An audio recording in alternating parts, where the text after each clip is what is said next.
Hi, it's Chef Jeff from the Sweet and Savory classroom, where we kind of bring learning and life together. That's our kind of goal as a company, is to bring it all together.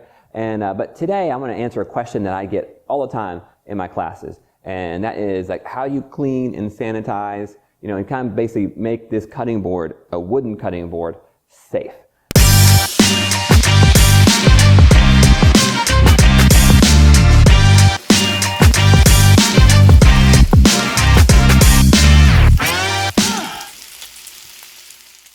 All right, so let's get into it. Bacteria need four things to grow. At least the bacteria that we're worried about when it comes to cooking out here on the cutting board is we're worried about aerobic bacteria. Aerobic bacteria need a food source, temperature, moisture, and oxygen.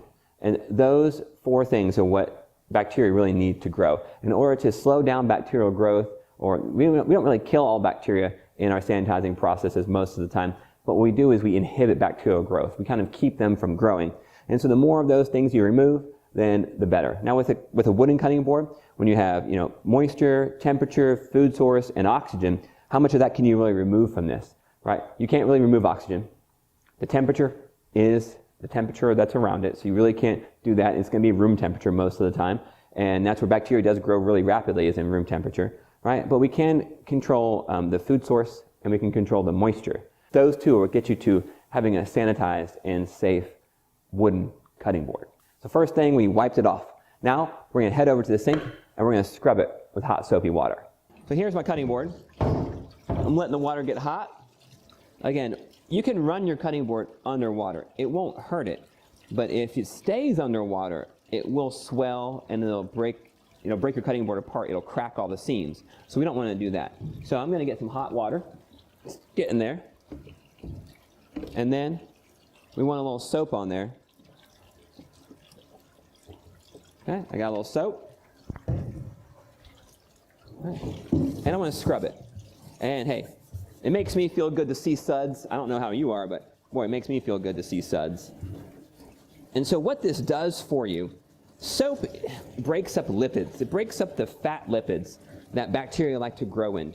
So if you ever washed your hands right after you cut some meat, especially some fatty meat, like some where you pattied out burgers, or you cut some steaks, and after that, I'll go ahead and do the other side while I'm at it. Need a little more water. Right, and you ever tried washing your hands after you touch something fatty, and then the soap doesn't really want to get soapy? It's because of the lipids. And so once you get to break down the fat lipids with soap, that's soap and hot water's job, is to break those down. Once you do, then you end up being able to get all the food off of the cutting board, or off of the surface, and that gets you closer to being cleaned and sanitized, right? And then after that, I'm just going to go ahead and rinse it. Wipe off any excess moisture. But you don't want to just sit it down on your counter though, and just kind of leave it there, because what's going to happen is there's still a vapor layer on this surface, and if you lay it down on your table, your granite, your countertop, wherever, then underneath it's going to hold moisture for a long time, and bacteria will start to grow, and then they'll start to grow rapidly. And then the next time you use it, you don't know, but you have this invisible layer of bacteria all over your cutting board. Ugh, gross. It can make you sick, so don't do that. What you want to do is you want to set it somewhere where it can get air all the way around it, so it can properly dry. And then when it's properly air dried, you can tell usually by the color. You'll be able to see that it's dry. Then you can store it or lay it down, or whatever, put it wherever it is that you do, right? But then after that, after it's dry, what you want to do is you're going to want to keep your board oiled, because since oil and water don't mix, the more your board is soaked with oil, the less water can penetrate into the cracks and the places where you've cut. And that will help you help prevent bacterial growth. Now, with that, you need to choose the proper oil. And so when you have an oil that is from a food, right, like corn oil or olive oil, right, or sesame oil, all of those are foods where the oil was extracted, avocado oil. And so just like the food eventually will go rancid, so will your oils.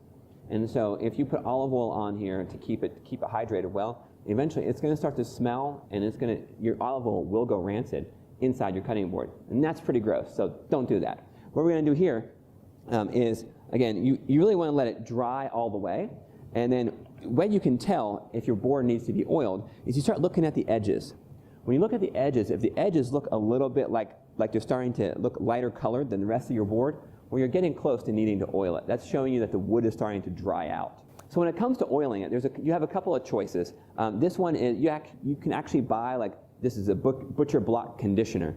And this is basically mineral oil, because mineral oil is what we use for most of our cutting board work. Right? Because mineral oil is a petroleum-based oil, it's safe to consume, and if you need a laxative, well, that's what this used to be. And so you can buy it at CVS or grocery stores as a laxative. Actually, you'll find it in that department sometimes. With mineral oil, it's a neutral oil, has no flavor, no odors, and it's doesn't come from food, so it won't break down and go rancid like others will. Now, when you see these butcher block conditioners, they have a little bit of a yellowish hue to them.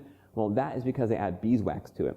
Because beeswax is also a food-safe product, and beeswax will give you a little bit of waterproofing, and so it'll make water bead off too. And that's great too, but you know what? You can buy this if you want to, or you can just get the cheap stuff and a little mineral oil. And with that, the mineral oil, don't be afraid to soak your board. If you haven't done it in a long time, and if you start to have cracks, right? If you start to have cracks right where the board's coming together, if you hydrate it properly with oil, then it will start to come back together. Now, if you do have cracks in your board, big cracks, you'll want to glue those and clamp those so that you don't get water and bacteria down in those later. So your board definitely, if you start to get cracks, it can become unsafe for you. And so with mineral oil, I literally just put oil on it. And when you first get a board, or maybe you just made a board in your wood shop, I don't know, because that's happened before, it's okay to let it sit on there nice and thick. All right, I'm going to let this on here nice and thick.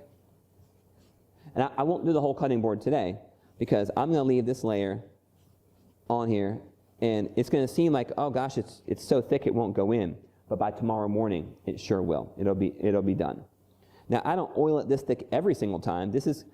I kind of just rub some oil on in between times, just to kind of keep it maintained.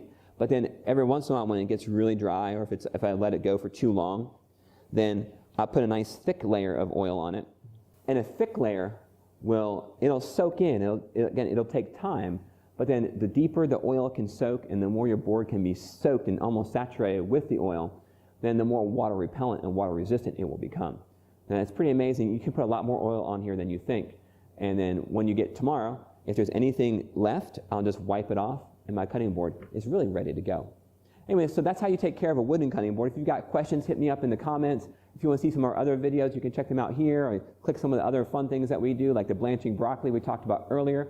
The neat thing about us is you can actually come to our location and you can cook with us together here at the Sweet and Savory Classroom in Chattanooga, Tennessee. And we love to cook with you, so let's do it again soon.